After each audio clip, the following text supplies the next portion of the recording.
Live from downtown Detroit, Local 4 News at 11 starts now.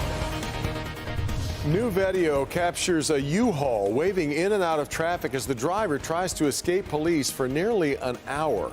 We start at 11 with a dangerous chase. I'm Devin Skilliam. I'm Kimberly Gill. Police say a thief was behind the wheel and led officers on a chase that started in Bowling Green, Ohio, and ended here in Detroit. Jacqueline Francis joins us live with more on the video and what happened next. Jacqueline.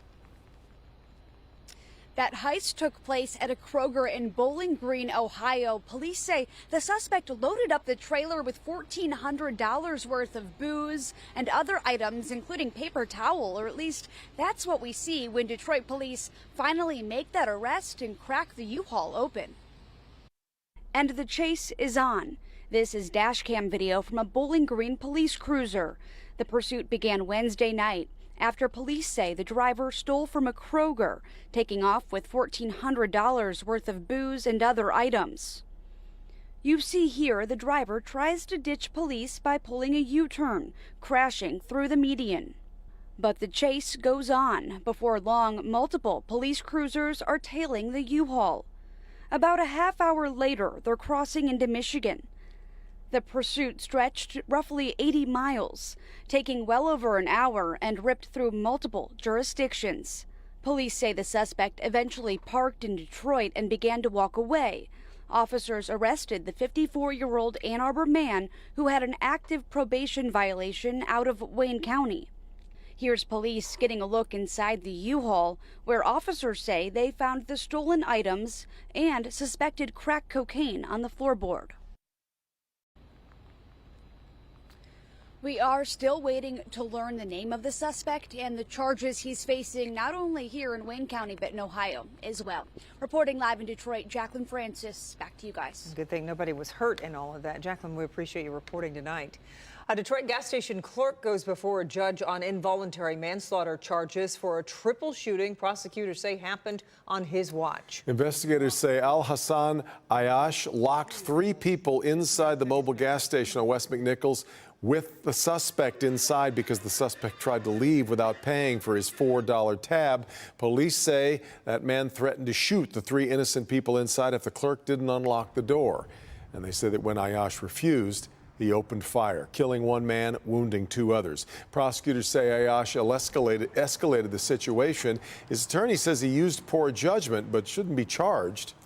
People were pulling, kicking, trying everything they could to get out of there, and they were stuck in there because of the defendant. I've never seen this before, but their theory is to hold him responsible, criminally responsible for the intentional crime that's committed by somebody else. Ayash pleaded not guilty in court today. The man prosecutors say went on a random stabbing spree in Macomb County is facing charges. 31-year-old Shane Burns is accused of stabbing Cheryl Parsley to death at Bell Tire on Gratiot in Roseville. This happened Wednesday morning. Investigators say he then drove to 12 Mile and Harper in St. Clair Shores, where he stabbed a man at a bus stop nearly a dozen times. That man survived. Right now, prosecutors don't believe Burns knew his victims. Macomb County prosecutor Pete Lucido says he saw the surveillance video of Parsley's death and calls it brutal. A wife just trying to go make a living and somebody coming out of nowhere to take her life. And even the thought of walking away 4 steps and coming back and slashing her throat to make sure that she's dead is just unimaginable. Burns is facing 8 charges, including first-degree murder. He was given a $10 million bond. An update now on where things stand in the investigation into the murder of a local neurosurgeon. Sources tell Local 4 investigators are searching for the gun used to kill Dr. Devon Hoover. He was found dead inside his Boston Edison Historic District home last month. Hoover was shot, his body wrapped in plastic, placed in the attic. Sources tell us they have collected evidence, including text messages, video, and DNA evidence from inside the home. But the Wayne County Prosecutor's Office is asking for more. You may recall a person of interest was taken into custody early in this case, but released. It looks as if negotiations over the debt ceiling deadline have hit another snag in Washington. The White House says talks were back on tonight, and not long ago they were over again. The U.S. risks a default and economic catastrophe if Congress fails to raise the borrowing limit by June 1st. Mara McDonald joins us live with where things stand tonight, Mara. Kimberly, the bottom line is that Democrats and Republicans are at an impasse when it comes to how much money to cut out of the U.S. federal budget. Stuck. That's where negotiations between Democrats and Republicans are at this hour. It's been a seesaw of a day in Washington, D.C. I really felt we were at the location where I could see the path. The White House is just, look, we can't be spending more money next year. Chief among Republican wants is keeping the federal government's budget at 2022 spending levels. Democrats say that could end up cutting some government programs by 30%. So as of tonight, an impasse with a looming default possible in 2 weeks. If the debt ceiling isn't raised, it means the U.S. government can't pay its debts. And though the default, if there is one, would be a temporary thing, markets are so volatile right now, there's just no telling what it could do.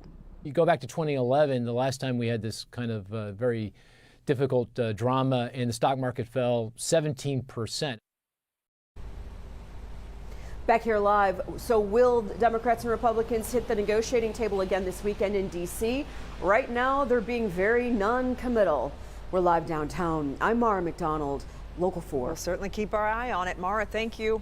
State of Michigan will have less money to spend in the coming year. New projections show Michigan's revenue will be nearly $900 million less this year than was actually forecast just in January, all because of new tax cuts. Next fiscal year, it will be nearly $2 billion lower. Even with the dip, though, the state's still relatively flush with cash. Governor Whitmer proposing a record $79 billion budget. Her team says that may have to be reduced, though, slightly because of today's news. All right, a rainy Friday night as we take a live look at downtown Detroit. Change on the way, though, fortunately, for the rest of the weekend. Former meteorologist Ron Hilliard in for Kim Adams. Ron, how long should we expect the rain to stick around, and will it impact any Saturday morning plans? Kimberly, Devin, it is sticking around a little bit longer for some of us, and then we get a break, and some of us see a little bit more tomorrow morning. Looking downtown, things are a little bit messy out there on some of the roads. They're right now, it's 59 in Detroit, 59 also in Arbor, 57 in Port Huron, and we're still holding on to 60 in Adrian, but the visibility is reduced at this time. So the best chance of seeing the rainfall now through the next couple of hours, we get a break in activity, and then tomorrow morning, there's another low chance of a few locations getting a few showers, mainly in the northern suburbs and in the Thumb. So across the area, what we're going to be seeing, more of those rain showers. I want to show you the exact track 4D radar coming up, and you can access it right now with the app. All you have to do is download it with Forewarn Weather app from your phone. You can go to any of the app stores, download it, get the accurate forecast for your neighborhood, and you can also see where the rain is tonight. We'll be right back with more of that forecast.